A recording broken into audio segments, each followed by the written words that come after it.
after it. Leland Vittert makes your Friday night right now. There we go. Excellent, excellent show, Chris. Thank you. We are going into the weekend, and America is talking about exactly what President Trump wants them and you to be talking about: immigration. That's our Why It Matters memo tonight. As the news keeps getting worse about tariffs, and there is some, shall we say, concerning news about Russia and Ukraine, Donald Trump once again showed his political genius and changed the conversation by arresting judges. Milwaukee County Circuit Judge Hannah Duggan is accused of intentionally misdirecting ICE officials so that an illegal immigrant could evade arrest by walking out the back door of her chambers in court. Attorney General Pam Bondi told Fox News the alleged story of what happened when ICE agents arrived at Judge Duggan's courthouse. The judge learns that ICE was outside. She goes out in the hallway, screams at the immigration officers. She's furious, visibly shaken, upset, sends them off to talk to the chief judge. She comes back in the courtroom. You're not going to believe this. Takes the defendant and the defense attorney back in her chambers, takes them out a private exit and tells them to leave. The president landed in Rome this evening and was asked about the arrested Wisconsin judge. Can I ask you about this judge in Wisconsin who was arrested because of immigration issues? What's going on with the case there?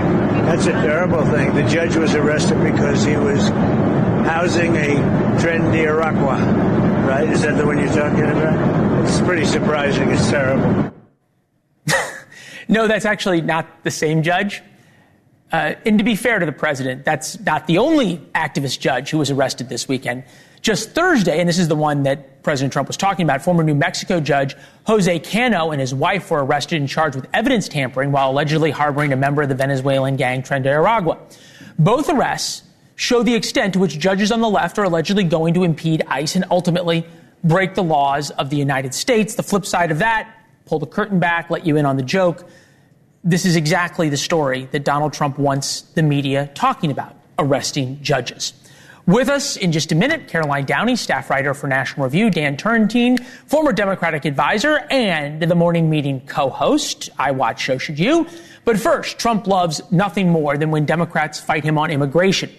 Leftist Washington State Attorney General is even suing a sheriff because the sheriff is helping the federal government with its law enforcement. Sheriff Dale Wagner of Adams County, Washington, joins us now from the far west of Washington State near Idaho. I hear you guys grow great sweet potatoes there. Washington State alleges that they are a sanctuary state, or I guess they are a sanctuary state, and that you have violated that, Sheriff. What have you done? Well, I've done what every other law enforcement agent across the state of Washington is doing. We're upholding the laws pertaining to the situations that we're dealing with within our communities. So, go ahead. What is the Attorney General so upset with you for? Well, I think it's politics. We're dealing with a political situation, and as you explained, this is going on nationwide. Wherever the immigration topic comes up, we are part of it. Everybody's part of it right now. We have left and right fighting over territories and things like that. And quite frankly, my message is the sheriffs in Washington State are in the middle trying to deal with federal law and also local law or Washington State law. And so the confusion's there, but we're doing our part when it comes to helping our federal partners, their law enforcement agents. And now we're not going out with them and circling around wagons and pulling people in buses and things like that. But we do share information based off of certain contracts we have with the federal government, and he's upset about that.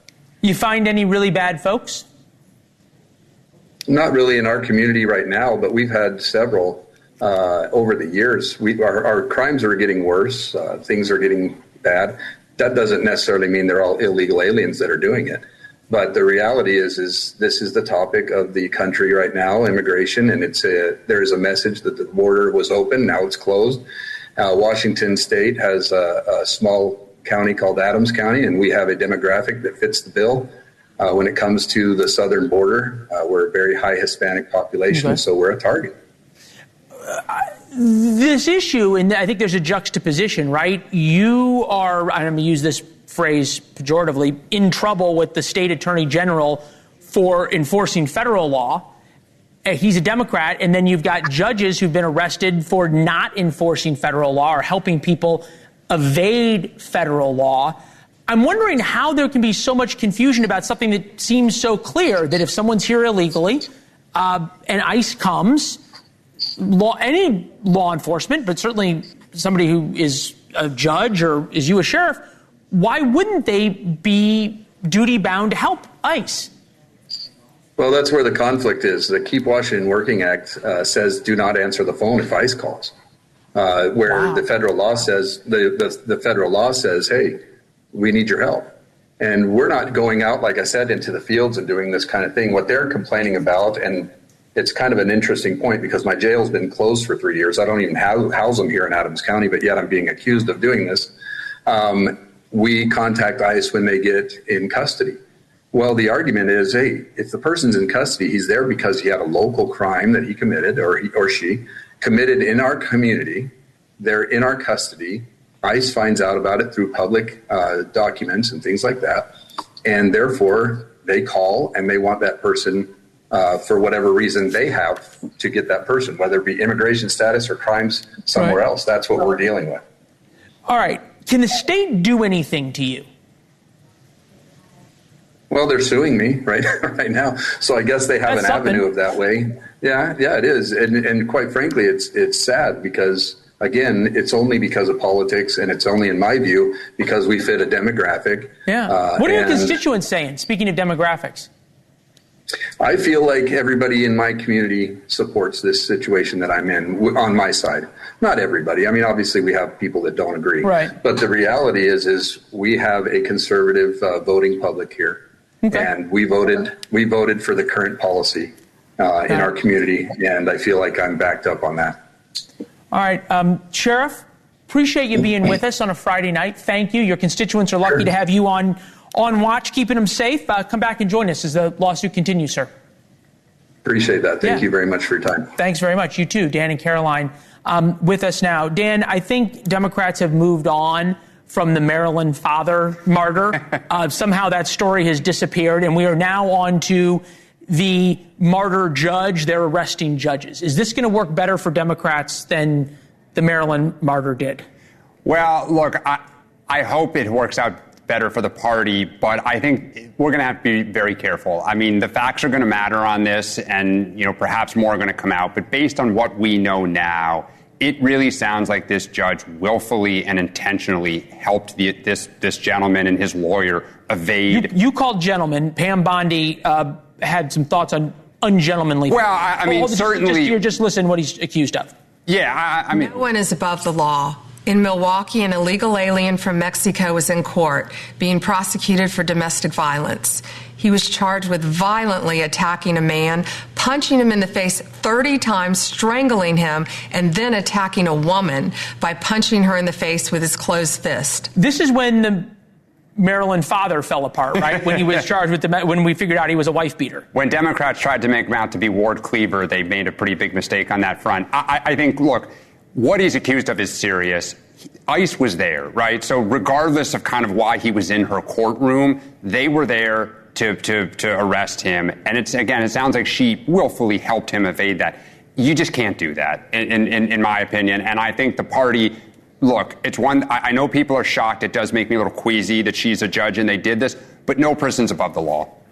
Caroline, it's clear that Donald Trump, the administration, is ratcheting up the multiplier here, right? It was first big deportations, then it was planes to El Salvador and a video of guys being led around shirtless in their boxers with guys shouting and thrown into this big jail. Now it's arresting judges. Is there anything Republicans can do, Trump can do, in the name of immigration that's going to be a bridge too far? Well, I think these test cases, to your point, Leland, are shock and awe. And I think that's a challenge because the public is looking at the progressive media framing of, to your point, judges being arrested. But what isn't being conveyed and what the Trump administration is going to have to navigate is that they're not acting in their official capacity as judges when they obstruct ICE. They're acting as individuals, and localities are forbidden, according to federal law, from interfering with an ICE detaining or deporting illegal aliens. That's against the law. So this is a classic federalism fight. But I think the Trump administration has an issue with the perception of some, high and mighty judge. But these are activist judges. And I think the Trump administration has been very good at pointing out that a lot of these are activists that are ideological. They're intentionally bringing the courts into politics. These injunctions from these district courts, they are intentionally trying to stop Trump from implementing his agenda. That's not interpreting the law. That's playing politics. That's making the law. Or it's opening the back door so the guy can run out. This is the Wisconsin governor. Wisconsin governor's guidance on dealing with ICE agents. The memo advises state employees not to answer questions from agents, not to give them permission to enter non-public areas, and not to give them access to paper files or computer systems without first talking with an attorney. Not terribly different than what was going on in Washington State. We just interviewed the sheriff, Dan. Are Democrats going to have to rethink their support? I'm thinking about Illinois, J.B. Pritzker. I'm thinking about New York, of these broad sanctuary laws. Yeah, look, I mean, absolutely. This issue divides the party big time. And I think there's two kind of cross currents right now. On the one hand, Donald Trump's numbers have started to come down on immigration. And polls have shown actually now that people think that Mr. Garcia should be brought back. At the same time, as I say, it completely divides the party. This is an 80-20 issue to some extent, right? And unfortunately, we're on the 20 right now. People want immigration dealt with. They certainly want criminals off the street. And I think where Democrats dig in, it is going to be a huge mistake. And I think winning candidates here going forward for national office are going to have to first say it's a problem. They're going to have to say, here's my solution to address it. Because for the last couple of years, what we've said is this is a fake problem, that this is, fake news. It's not real. And we paid a huge price for that. Caroline, in Washington, you learn not to believe in coincidences. The fact that Donald Trump's had a pretty lousy week, and on Friday, all of a sudden, you get two judges arrested. That's probably not a coincidence that Pam Bondi was ready to run down and give interviews about why this happened. How long can you keep going back to that playbook if you're Donald Trump? But see, I don't buy this idea that they were ready with talking points immediately after this judge willfully escorted an illegal alien out the door, which is obstruction. How is that coordinated on the Trump administration's part to orchestrate some PR campaign? I mean, especially juxtaposing that with Senator Van Hollen going to El Salvador for a real PR stunt, which of course is. So you don't buy that there is a playbook to keep ratcheting up the level of immigration shock and awe. I think part of this is trying to test the courts, but again, they should be able to get away with this without these injunctions. But this isn't about injunctions. This is about a. Sorry, bad camera angle. I was not putting my hand in your face. This is about a judge, not with an injunction. This is somebody who was helping a guy run out the back door. Somehow the FBI had to be told, hey, if there are judges, come on, Dan, you're nodding along here. But I would ask, why did that judge shelter that illegal alien knowing ICE was on the way? Right. We know why. But the question is the decision to arrest her. There's no FBI agent sitting in Milwaukee who makes that decision by himself. Do I think it's a coincidence that his poll numbers have started dropping on this front, and that the headline on both in Fox News, Washington Post, ABC are that Americans support bringing Garcia back, that he's now underwater, and I think it probably is not a coincidence that this kind of new shock, campaign has restarted. As you said, it brings it back. What are we not talking about now? Tariffs. The war in Ukraine is still going on. All these places where he's underwater 10, 15, 20 points. This is the one issue that he's only underwater by 2 to 3 points. But your initial point is still very true. No one is above the law. Yep. Doesn't matter if it's a judge, right. If they are obstructing. I am noticing, and you can that the rush to deify these two judges and martyr them is not nearly as quick as it was with Abrego Garcia. It would appear as though Democrats have learned, Dan. Yeah, well, I certainly hope so. I don't think anyone won in the Garcia case, and I think we need to be very careful here because Caroline makes a lot of very good points. Thank you both. Have a great weekend. Another issue that the president has some thoughts on, a defiant Pete Hegseth. He is headed to the southern border. That's where you go when things aren't going well as a politician and you're a Republican. There are screaming calls across Washington for his firing. Could the media calling for his head actually help Hegseth keep his job? Mr. President, any update on Secretary Hegseth, your confidence in him? About what? With Signal, having Signal on his I don't view Signal on his work computer. What do you think? I don't view Signal as important. I think it's fake news. I don't view it as important.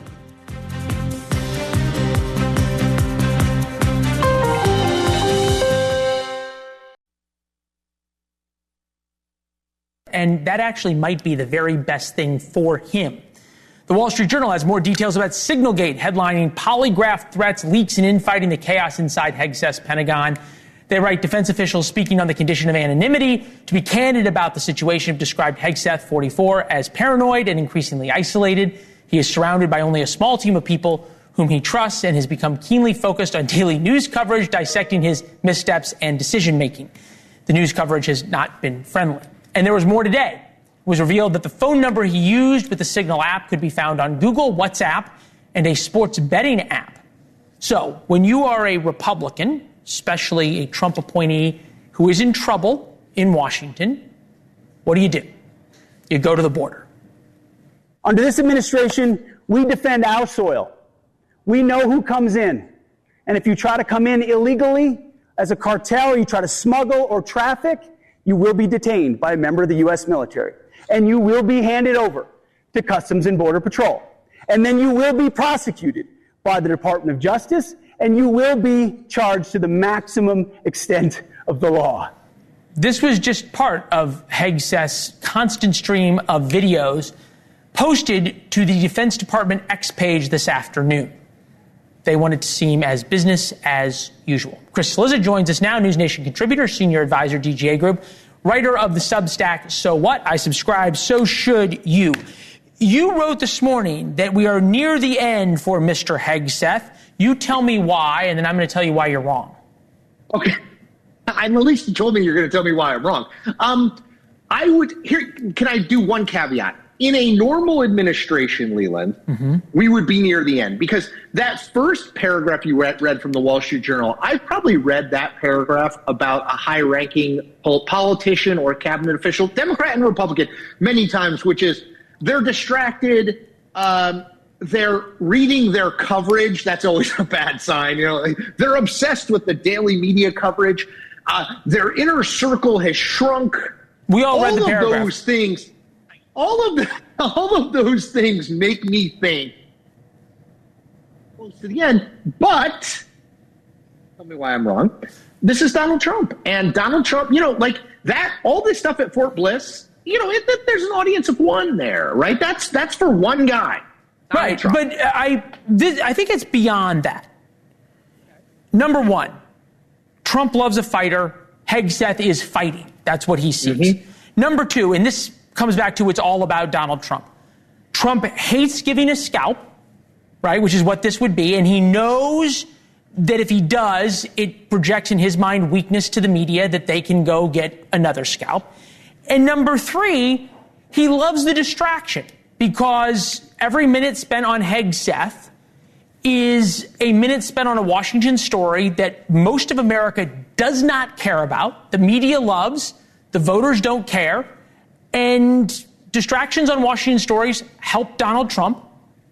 And number four, that this actually helps rally the base. MAGA loves to not allow a scalp. They may not like what Hegseth's done. They like how he's being treated in the media less. I do think there's absolute truth in that. I think the Trump base. So you admit that you are wrong. I've convinced you. I did caveat. I didn't say it's the end. I said it looks like the end if we were operating under normal circumstances. But you are exactly right that the enemy of my enemy is my friend is absolutely an operating principle for Donald Trump and for the base, which is if the media is perceived to hate you, want you out, that actually strengthens you in both the base and Donald Trump's eyes. He does not want exactly what you said. He doesn't want to give the media what he thinks the media wants, which is Pete Hegseth out. Now, so why does, and I say the media, but it's effectively the advocacy media on the left, and there's the advocacy media on the right. NewsNation's in the middle. That's why you're here. That's why I'm here. The advocacy media on the left just does not learn this lesson. Take a listen. Donald Trump doesn't want to deal this anymore, and Jeff's right. Donald Trump likes him. He wants somebody who will be a fighter on TV and so forth. But let's remember, Donald Trump is president in part because of two words. You're fired. If you were president and this were your Secretary of Defense, what would you do? Well, I wouldn't tolerate it. I would hold him accountable and I'd fire him. The last is Don Bacon, Republican congressman from Nebraska. Good man, principled man.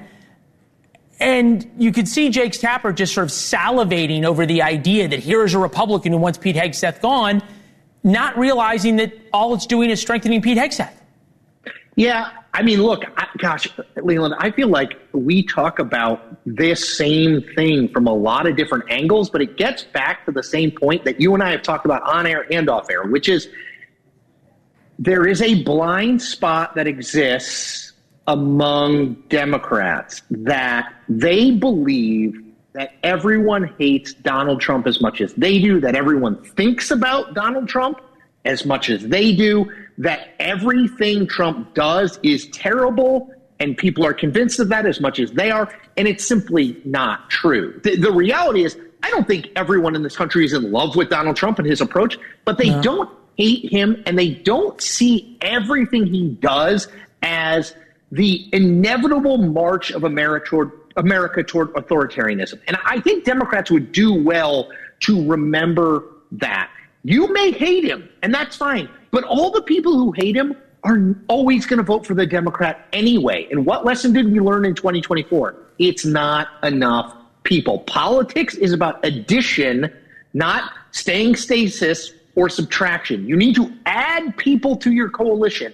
And right now, the obsession with everything he does is the worst thing that's ever been done in this whole saint and sinner thing. Like Kilmar Abrego Garcia is a saint. Well, he's not a saint. It's okay. Many of us are not.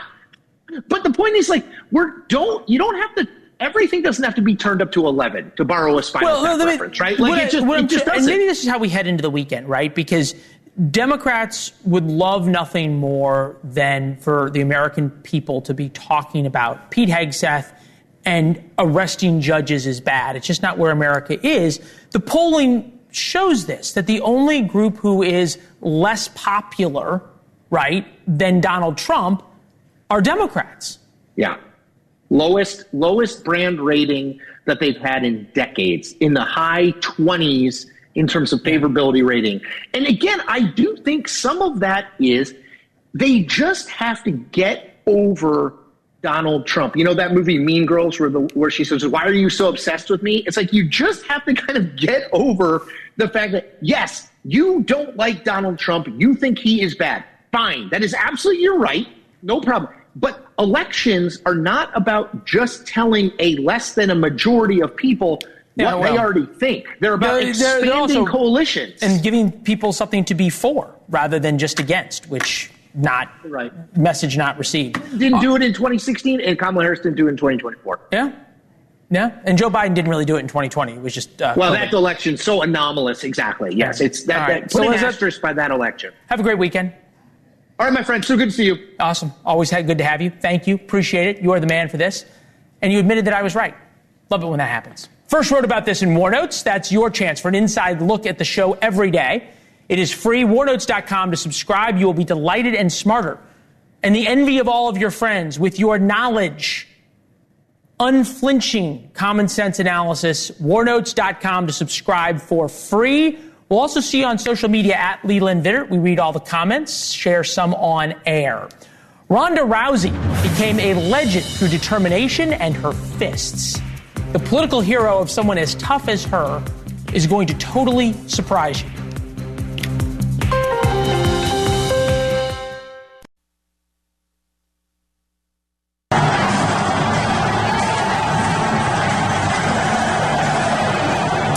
For all the talk about America getting soft, there is almost nothing growing faster than the UFC, the Ultimate Fighting Championship, for those who view boxing as too soft or diplomatic.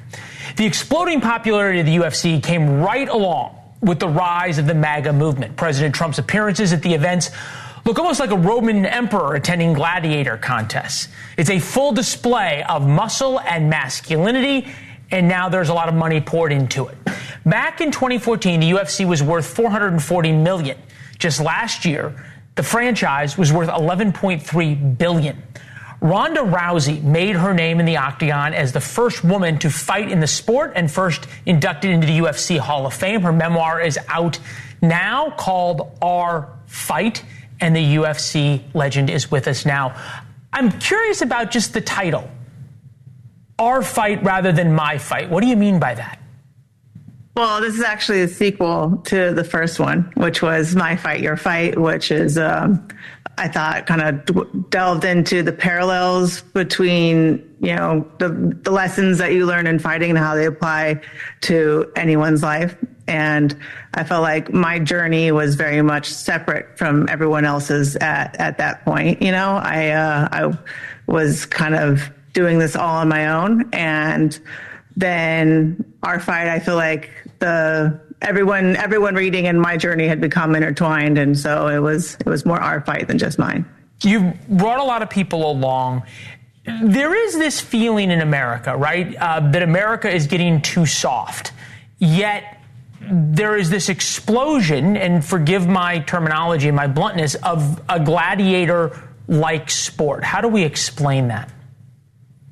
I think, bread and circus. I think that when people are feeling the most down and when things seem the most complicated, they look for something that's, more simple and spectacle to kind of distract themselves from it, and something that's more black and white and clear, winners and losers in a world that's so gray. And brutal at the same time. Look, my grandfather was a fighter in the Jewish ghetto in St. Louis. He tried to get my dad to box. It didn't take that well. My dad did box, didn't particularly like it. Dad was pretty good at it. I was not.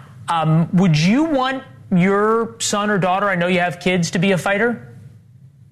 I think if they want to, then I can't stop them. But if they don't want to, I can't make them. It's would you encourage them to? That's inside of you. I would encourage them to know how to fight, just like I would encourage them to know how to swim. I think it's a skill that that can save your life in certain situations, and can really inform your behavior as well in others. That if you're walking into a situation without fear, you're going to behave differently. And so I also think that sports are a metaphor for life, and a lot of the lessons that you learn through fighting, you can apply to your life when you meet them. And so it's not the first time you've been in that kind of a high pressure situation. You've been in it in a sports setting. And so when it comes up for real, you're more prepared. A lot of your friends and fans would be watching, fans especially, I think, would want to know, is this a fight that's going to continue for you? Would you ever get back into the sport? After seeing Mike Tyson come back at 62 and be the biggest fighter of the year, now I don't think anyone could ever say never. Okay. I was told to keep my answers concise, so that's all I have to say about that. Well, we can give you more time. We can give you more time if you want to make your announcement here. I can't promise you what the purse money would be. This has been Donald Trump has tied himself so closely to this sport. Is that a good thing for the sport? Is that a good thing in your mind? I think it's part of the history of the sport that no one was really allowing the UFC to be anywhere. People forget how ostracized and how taboo it was. And in 2016, Dana White specifically made me promise to not say anything bad about Donald Trump because back when they needed a venue and no one would give it to him, he did. And because I feel like I owed Dana my life, I told him, all right. So, he got in early, and Dana never forgets. He has that kind of loyalty, where if you've been there for him when he needed you, he's going to be there for you, even when it's at his detriment. Well, that says a lot about you, because you seem to have that loyalty to Dana White, which is really interesting, and I think says an awful lot about you. One takeaway you hope from our fight? What did you learn from everyone who learned from you in the first book? I don't want it to sound hokey, but I think it's your life is every day. It's not just the accomplishments; it's what you're doing right now. And when you say, it really is about the journey and not the destination, I would say that I fell short of every major goal I ever set for myself. I never won the Olympics. I never retired undefeated. I quit the WWE before going into the Hall of Fame for wrestling, but I ended up having an incredible life in the process. So, shoot for the sky and you'll have a baby screaming in your kitchen while you're trying to do an interview. Do you hear this? You know what? This is part of my dream coming true, though. You know what I mean? That's part of it. This is so awesome. One of the most real and I'd say insightful interviews we've ever had on this program. Rhonda, thank you very much for coming on. You're welcome back anytime. I mean that. We don't say that to everyone. Trust me. Thank you. I appreciate it. All right. We'll talk soon. Good luck with the book. Bill Maher goes off on Democrats for calling Trump Hitler. Will the left ever learn that Hitler comparisons always backfire? There's got to be a better way than hurling insults and not talking to people. So, if I could talk to Trump, I could talk to Larry David, too.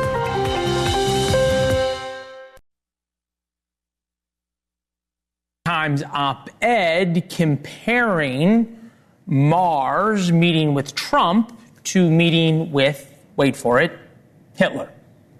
To use the Hitler thing, first of all, I just think it's kind of insulting to 6 million dead Jews. That should kind of be in its own place in history. And, I know people can say, well, we're just comparing it in this way. Well, it's an argument you kind of lost just to start it. Maher took a lot of heat from liberals for his dinner with President Trump. He then reported to his audience that Trump was far more likable in person than at rallies or on TV. Fellow comedian Larry David then published a New York Times op-ed, "My Dinner with Adolf. Here I was prepared to meet Hitler, the one I'd seen and heard, the public Hitler, but this private Hitler was completely a different animal. And oddly enough, this one seemed more authentic, like this was the real Hitler." With us now, conservative commentator, host of the Death of Journalism podcast, John Ziegler. John, is it the death of any argument when you start comparing something to Hitler? Yes, in reality, in this day and age, it is, although I'm not sure in this case it really should be. I know that nuance doesn't play particularly well on cable news, but let me try a little bit of it, because I think Bill Maher has been great when it comes to being the voice of reason in the mainstream media on the left, when it comes to wokeism and Trump. But my confusion about this whole Trump meeting controversy is he seemed to be doing what Larry David said, which was to praise Trump for being different in private than he is in public, as if he was praising his inauthenticity, being inauthentic. And I thought that that was a reasonable point for Larry David to make. And I thought that what Larry David did was funny, although it was dumb politically to use Hitler, because as you rightly point out, as soon as you use Hitler, the argument is automatically lost, even though J.D. Vance, the current vice president of the United States, once compared Donald Trump to Hitler. Private, and I think there are some... Come on. There's a difference between doing it as an argument, a political, with your friends, and then doing it publicly. I think it's important to note what Maher actually said, because Maher's been a vocal opponent of Donald Trump, what he said when he got back from dinner. Look, I get it. It doesn't matter who he is at a private dinner with a comedian. It matters who he is on the world stage. I'm just taking as a positive that this person exists, because everything I've ever not liked about him was, I swear to God, absent, at least on this night with this guy. I never felt I had to walk on eggshells around him. And honestly, I voted for Clinton and Obama, but I would never feel comfortable talking to them the way I was able to talk with Donald Trump. You're right that what Larry David did was riotously funny. That said, this notion by Democrats that somehow they are going to win by convincing everyone just how awful Donald Trump is because he is akin to Hitler didn't work in 2016, didn't really work in 2020, and certainly didn't work in 2024. So 100%. I'm lost. Well, I 100% agree with you politically. I mean, Donald Trump is immunized against all attacks. When you hit him with Hitler and it doesn't work, there's nowhere else to go. So 100% you're accurate in that. I just think that Larry David, who, by the way, it should be pointed out, is Jewish, and so maybe should get a little bit more flexibility here, was trying to be funny, and I think he was trying to make the argument about the power of celebrity and being president of the United States and the influence that might have on even a Bill Maher when he meets someone in person and he's all of a sudden charmed by him. Isn't that a little bit like, and I think this was trying to be Larry David's point, isn't that a little bit like what might have happened if you met Hitler prior to World War II? So I totally agree in perception. This is a bad comparison to make, but I just do think there is some nuance here, and I'm still confused by Bill Maher's original point of praising Trump for being totally different and inauthentic. I don't think it's inauthentic. Look, if you spend time near Trump or around Trump, there are different personas to all of us. I don't think he was saying he was inauthentic. I think he was saying the level of bombast is different. The level of interpersonal charm is different. People said that all the time about George W. Bush, that in person he was smart and charming and everything else, and then in person he wasn't. Obviously, people said Joe Biden was different behind closed doors. They were lying, but that was a different point. No, look, I'm glad Bill Maher met with Donald Trump. I'm glad he was honest about it. I'm glad that he felt like he could actually praise Donald Trump because he knew that he was going to get personally attacked for that. He may not have anticipated the Larry David Hitler thing, but he obviously knew he was going to be attacked from the left. And I think that he should be praised. Bill Maher should be praised. He has taken a courageous stance in the last year or so against wokeism and in this case, when it comes to Donald Trump. Hard to imagine meeting with the President of the United States is a courageous stance to some, but that's the world we live in. John, thank you.